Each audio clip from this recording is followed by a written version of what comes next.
जय श्री कृष्णा मित्रों, मैं प्रियंका स्वागत करती हूँ आपका जीवन और आध्यात्म में। मित्रों, आज मैं आप लोगों के लिए लेके आई हूँ बेमाता की एक और कहानी। बेमाता भाग्य माता होती हैं जो हमारे भाग्य का निर्माण करती हैं, मतलब हमारे भाग्य को लिखती हैं। कहते हैं कि जब बच्चा जन्म लेता है तो उसकी छठी के दिन बेमाता उसके भाग्य को लिखने के लिए आती हैं। कि ये कहानी हमारे भाग्य माता की है। तो चलिए सुनते हैं कहानी को। एक बार क्या होता है कि एक मछुआरा अपनी पत्नी के साथ किसी तालाब के पास में रह रहा होता है और वहाँ पे वो मछली तालाब से लेके आता है, निकालता है और उसी से अपना बेच के जीवन यापन करता रहता है। तभी वहाँ पे एक साधु जी महाराज आते हैं। तब उनकी जो पत्नी होती है वो बहुत ही महत्वाकांक्षी होती है और वो सोचती है कि बहुत जल्दी मैं रानी साम्राज्ञी बन जाऊं और इस मछुआरे के जीवन से हमें फुर्सत मिले। तो ऐसा वो सोचकर जो साधु महाराज होते हैं उनको अपना हाथ दिखाती है और बोलती है कि साधु महाराज हमें बताइए कि हमारे भाग्य में बेमाता ने क्या लिखा हुआ है। तो साधु महाराज बोलते हैं कि तुम्हारे हाथ में तो लिखा हुआ है, यानी कि तुम्हारे भविष्य में लिखा है कि तुम अपने मौत का कारण खुद बनोगी। तो फिर वो सोचने लगती है कि साधु महाराज कितने मूर्ख हैं, मैं अपनी मौत का कारण खुद क्यों बनूंगी, और वो साधु महाराज को वहाँ से भगा देती है। मछुआरे के ऊपर भी गुस्सा करती है और बोलती है कि पता नहीं कैसे कैसे लोगों को तुम घर में आने देते हो, और जाओ अपनी मछली पकड़ के लेके आओ और जैसे कि हमारा जीवन यापन चल सके। तब जो मछुआरा होता है वो जाता है तालाब के पास में मछली पकड़ने के लिए। फिर वो मछली जब पकड़ता है तो वहाँ से एक सुनहरी बहुत ही सुंदर सी मछली उसके जाल में फंस जाती है। लेकिन वो मछली नॉर्मल मछली नहीं होती है, जैसे कि आम मछलियाँ होती हैं उस तरह की नहीं होती है। वो मछली बोलने वाली होती है और बहुत ही सुनहरी और सुंदर सी होती है। फिर बोलती है कि मछुआरे तुम मुझे मारकर क्या करोगे, मैं मछली नहीं हूँ, एक राजकुमारी हूँ जो श्रापवश यहाँ पे आई है, इसलिए तुम मुझे मारकर कुछ नहीं पाओगे और हमें बख्श दो। तो जो मछुआरा होता है वो उसकी बात को सुन लेता है, क्योंकि वो बहुत ही दयालु और अच्छा इंसान होता है। तो फिर वो बोलता है कि ठीक है। फिर जो मछली होती है वो बोलती है कि तुम जब चाहो मुझसे जो मांग सकते हो। तो मछुआरा बोलता है कि ठीक है, लेकिन उस टाइम पर वो उसको छोड़ देता है और कुछ भी नहीं मांगता है। तब जब वो घर आता है तो उसकी जो पत्नी होती है वो बोलती है कि क्या हुआ, आपको कितनी मछलियाँ मिली और उनको बेचकर कुछ पैसे आए कि नहीं आए। तो फिर वो मछुआरा बोलता है कि नहीं, आज हमें कोई मछली नहीं मिली, बल्कि एक मछली आई थी हमारे जाल में फंस के। वो बहुत ही सुनहरी और बहुत ही अच्छी थी और उसने कहा कि वो एक राजकुमारी है और उसे छोड़ दो, क्योंकि उसको बेच के हमें कुछ भी मिलने वाला नहीं था। तो फिर मैंने उस मछली को छोड़ दिया। तो उसकी जो पत्नी बोलती है कि ऐसा कैसे हो सकता है, तुमने भांग खा रखी है क्या। तो मछुआरा जो होता है वो बोलता है अपनी पत्नी से, नहीं मैंने भांग नहीं खा रखी है, पर उसने ऐसे ही कहा था और ये कहा था कि जब तुम्हें किसी भी चीज़ की ज़रूरत होगी तो मैं तुम्हारे काम अवश्य आऊँगी और जो तुम मांगोगे मैं उसे पूरा करूँगी। तो फिर जो उसकी पत्नी होती है वो बोलती है कि वो कोई साधारण मछली नहीं है, तुमने उससे कुछ मांगा क्यों नहीं। तो फिर वो बोलता है कि मैं उससे क्या मांगूँ, मैंने उससे कुछ भी नहीं मांगा। तो उसकी पत्नी बोलती है कि मुझे इस मछुआरन की ज़िंदगी पूरी टाइम नहीं निकालनी है, मैं पूरी ज़िंदगी इसी मछुआरन के वेश में नहीं रहना चाहती हूँ। तो तुम उस मछली के पास जाओ और उससे हमारे लिए एक महल मांगो जिसमें मैं रह सकूं।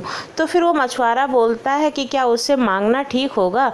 तो फिर वो बोलती है कि तुमने उसकी जान बचाई है, क्यों ना हम उससे घर मांगते हैं। तुम जाओ उससे एक महल की मांग करो और बोलो कि हमारी पत्नी ने एक महल के लिए कहा है। तो फिर वो मछुआरा जो है फिर तालाब के पास जाता है और फिर इसके बाद में वहाँ आवाज़ लगाता है और बोलता है कि तुम क्या मेरी बात सुन सकती हो सुनहरी मछली। तो फिर मछली बोलती है कि हाँ क्यों नहीं, और वो बाहर निकल के आती है और बोलती है कि मछुआरे मांगो तुम्हें क्या चाहिए।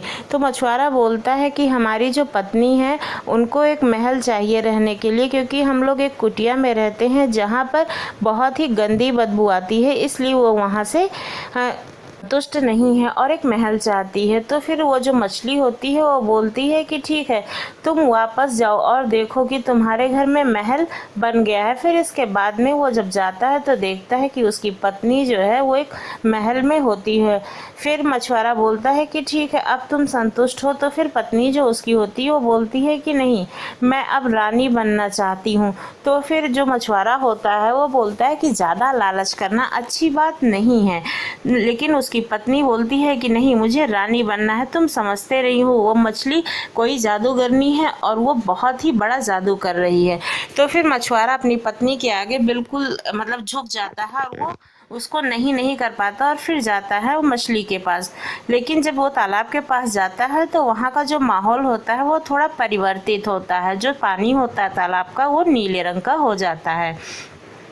मछुआरा जाता है और बोलता है कि क्या जादुई मछली तुम मुझे सुन सकती हो? तो मछली बोलती है कि हाँ, मैं तुम्हें सुन सकती हूँ। और वो बाहर निकल के आती है। फिर बोलती है कि क्या हुआ मछुआरे, अब क्या चाहिए?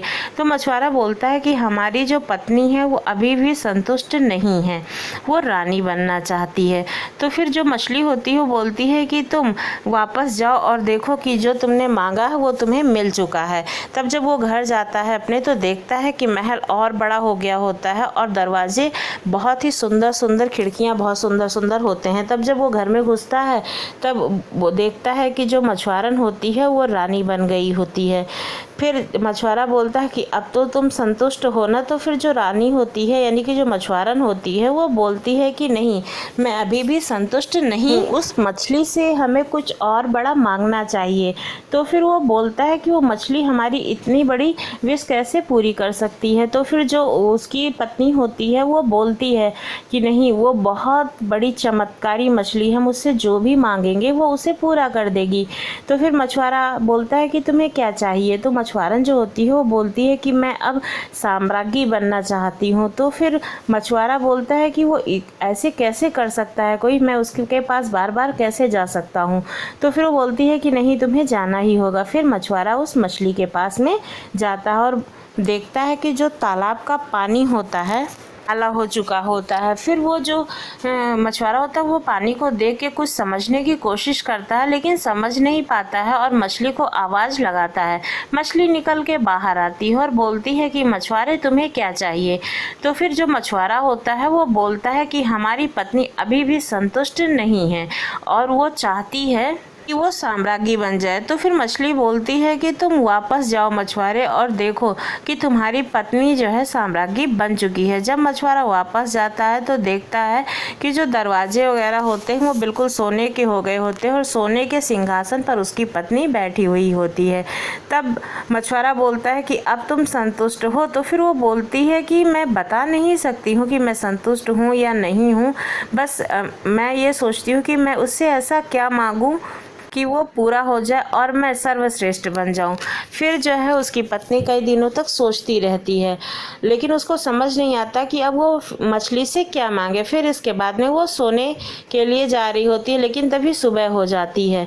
फिर वो सोचती है कि क्यों ना सूर्य चंद्रमा को अपने वश में कर लिया जाए और वो जाके मछुआरे से बोलती है कि मुझे इस संपूर्ण सृष्टि पे नियंत्रण चाहिए और मैं सर्वशक्तिमान बनना चाहती हूँ। तो फिर मछुआरा बोलता है कि ऐसा कैसे हो सकता है, वो मछली इतना बड़ा वरदान कैसे दे सकती है? तो मछुआरन बोलती है कि तुम्हें पता, जानते नहीं हो, वो मछली बहुत ही बड़ी जादूगर है, हम उससे कुछ भी मांगेंगे तो वो हमारा पूरा कर सकती है। इसलिए उसके पास जाकर बोलो कि मैं सर्वशक्तिमान बनना चाहती हूँ और सूरज, चंद्रमा और संपूर्ण सृष्टि पर नियंत्रण रखना चाहती हूँ। हमारे तुम्हारे जीवन और मृत्यु पर भी मैं नियंत्रण रखना चाहती हूँ। तब वो जाता है मछुआरा और मछली को बुलाता है और देखता है कि वहाँ का जो माहौल होता है बहुत ही भूकंप जैसा, मतलब एकदम धूमिल धूमिल धुएं के जैसा माहौल होता है। फिर वो बोलता है कि मछली, क्या तुम हमारी बात सुन सकती हो? तो मछली बोलती है कि हाँ। फिर इसके बाद में वो बाहर निकल के आती है और बोलती है कि अब क्या हुआ मछुआरे? तो मछुआरा बोलता है कि हमारी पत्नी अब भी संतुष्ट नहीं है और वो सर्वशक्तिमान बनना चाहती है। सूरज चंद्रमा सब पे नियंत्रण रखना चाहती है। तो मछली बोलती है कि जाओ और देखो, जो तुमने मांगा है वो हो गया होगा। जब मछुआरा अपने घर जाता है तो देखता है कि महल खाली पड़ा है, उसकी पत्नी कहीं नहीं नज़र आ रही है। वो अपनी पत्नी को बुलाता है लेकिन उसको उसकी पत्नी कहीं नहीं मिलती है। फिर वो वापस मछली के पास आता है और बोलता है कि मेरी पत्नी तो वहाँ पे कहीं नहीं है, वो सर्वशक्तिमान कैसे हो सकती हैं। तो जो मछली होती है वो बोलती है, तुम्हारी पत्नी ने जो जो चाहा मैंने सब कुछ दिया, लेकिन वो संतुष्ट नहीं हुई, वो सर्वशक्तिमान बनना चाहती थी।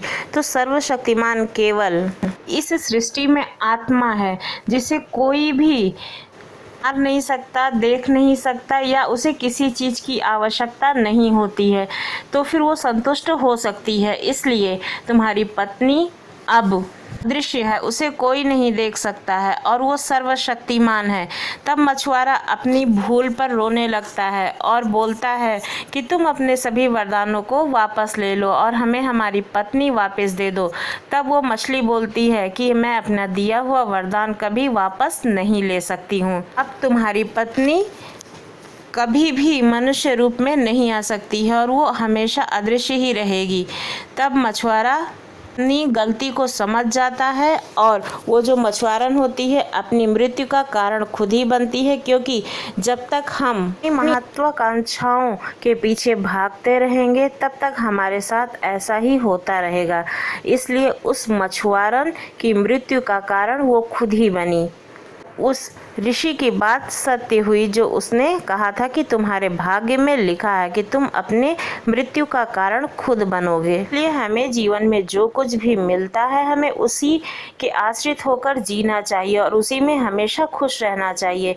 कभी भी किसी चीज़ के पीछे नहीं भागना चाहिए। हाँ, हमें कर्म अवश्य करना चाहिए, क्योंकि बिना कर्म किए भगवान भी हमें का फल नहीं देता है। धन्यवाद।